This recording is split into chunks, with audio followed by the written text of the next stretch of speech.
السلام علیکم ناظرین، سلامتی ہو آپ پر جہاں بھی آپ ہوں۔ کیلنڈر پر آج تاریخ ہے 18 رمضان المبارک، انگریزی تاریخ 20 اپریل ہے۔ اپنے میزبان راہی حجازی سے عالمی خبریں سنیے۔ فلسطین میں کشیدگی میں اضافہ، غزہ کے عسکریت پسندوں نے اسرائیل پر راکٹ داغ دیا۔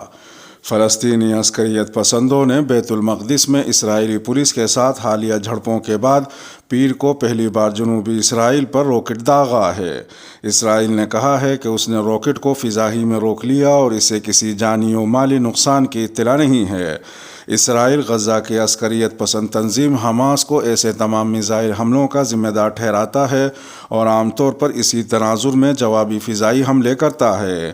اسرائیلی فوج نے بتایا کہ منگل کی صبح اسرائیلی لڑاکا طیاروں نے جنوبی غزہ کی پٹی پر کئی فضائی حملے کیے، جس میں حماس کے ہتھیاروں کی فیکٹریوں کو نشانہ بنایا گیا، لیکن وہاں کسی کے زخمی ہونے کی اطلاع نہیں ہے۔ اس سے چند گھنٹے قبل عسکریت پسند گروپ اسلامی جہاد کے رہنما نے بیت المقدس میں اسرائیلی تشدد کی مذمت کرتے ہوئے وارننگ جاری کی تھی۔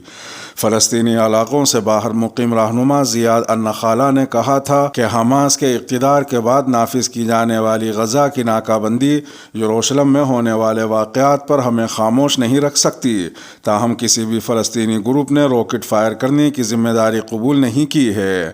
اردن اور مصر نے مزید میں اسرائیل کے حالیہ اقدامات کی مذمت کی ہے۔ اردن نے اسرائیلی سفارتکار کو طلب کر کے احتجاج ریکارڈ کرایا ہے۔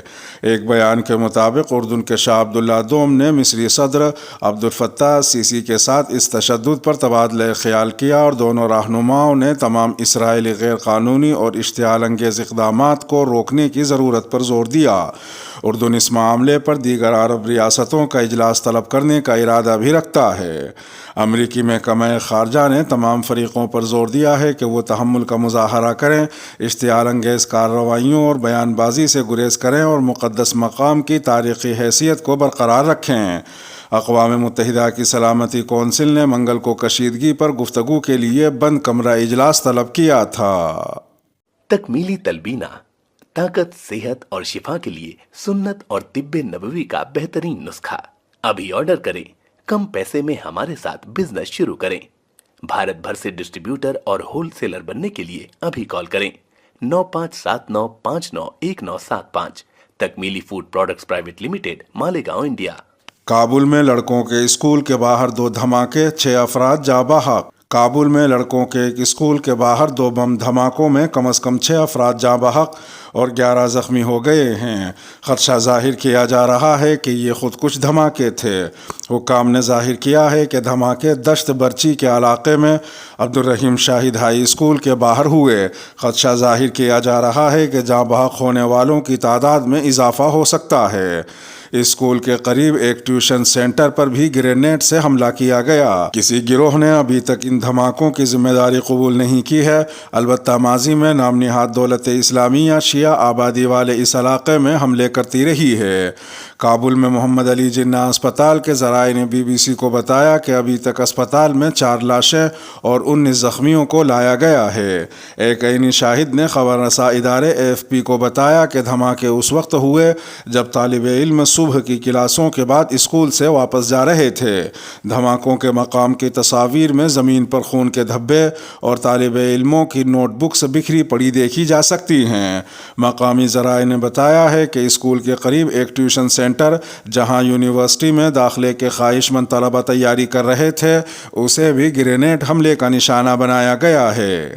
ادھر ایک دوسری خبر میں داعش خراسان نے پیر کے روز بتایا کہ اس نے ازبکستان پر راکٹ سے حملہ کیا ہے۔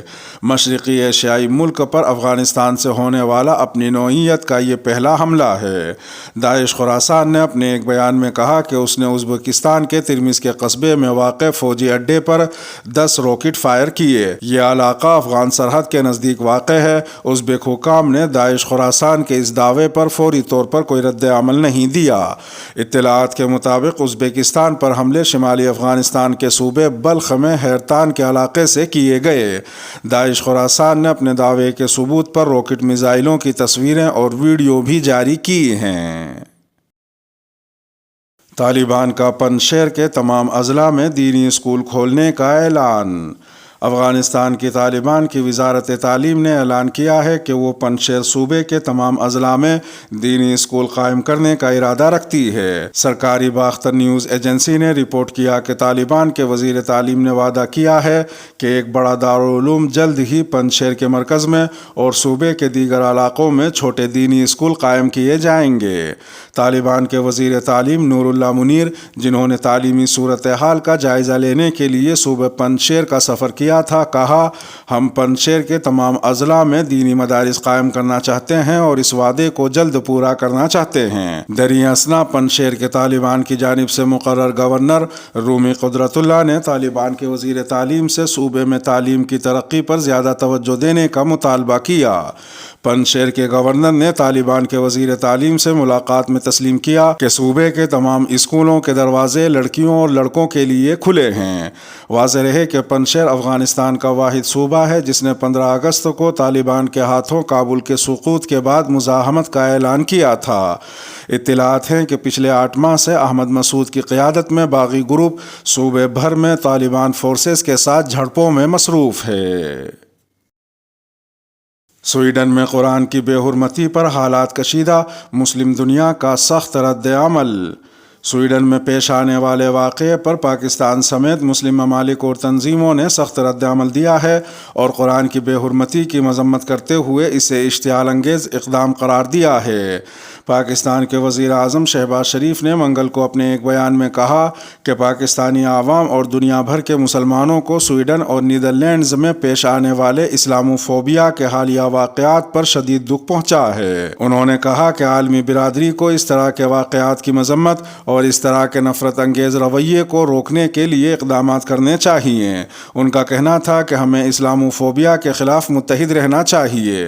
اسلامی تعاون تنظیم OIC کے سیکریٹری جنرل نے کہا کہ اس طرح کا عمل منتظمین کی نسل پرستی پر مبنی منفی ذہنیت کا واضح مظہر ہے اور ان کا یہ عمل ایک مہذب معاشرے کے تمام قبول شدہ اصولوں اور اقدار کے خلاف تھا۔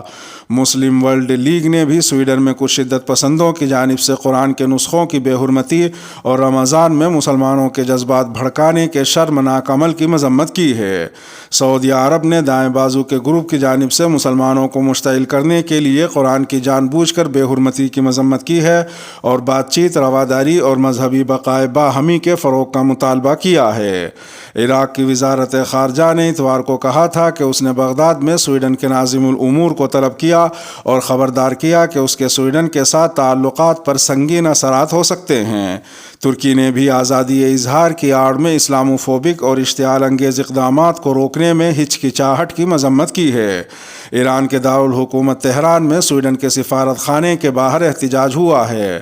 متحدہ عرب امارات نے سویڈن کی سفیر کو طلب کیا اور سویڈن میں انتہا پسندوں کی جانب سے قرآن پاک کو نذر آتش کیے جانے کی شدید مذمت کی۔ شہباز شریف کی کابینہ نے حلف اٹھا لیا۔ سابق وزیر اعظم عمران خان کے خلاف تحریک عدم اعتماد کامیاب ہونے اور ان کے وزیر اعظم نہ رہنے کے بعد اتحادی جماعتوں کی حکومت نے آخرکار اپنی وفاقی کابینہ تشکیل دے دی ہے۔ وفاقی کابینہ میں مجموعی طور پر 37 اراکین کا اعلان کیا گیا ہے، جس میں 30 وفاقی وزراء، 4 وزرائے مملکت اور 3 مشیر شامل ہیں۔ ایوان صدر سے جاری ہونے والی تفصیلات کے مطابق نئی وفاقی کابینہ میں مسلم لیگ نون کے 12 وفاقی وزراء، 2 وزراء برائے مملکت اور 2 مشیر ہوں گے اور پیپلز پارٹی کے 9 وفاقی وزیر، 2 وزرائے مملکت اور 1 مشیر شامل ہے۔ اس کے علاوہ جمعیت علماء اسلام کو 4 جبکہ MQM کو 2 وزارتیں ملی ہیں۔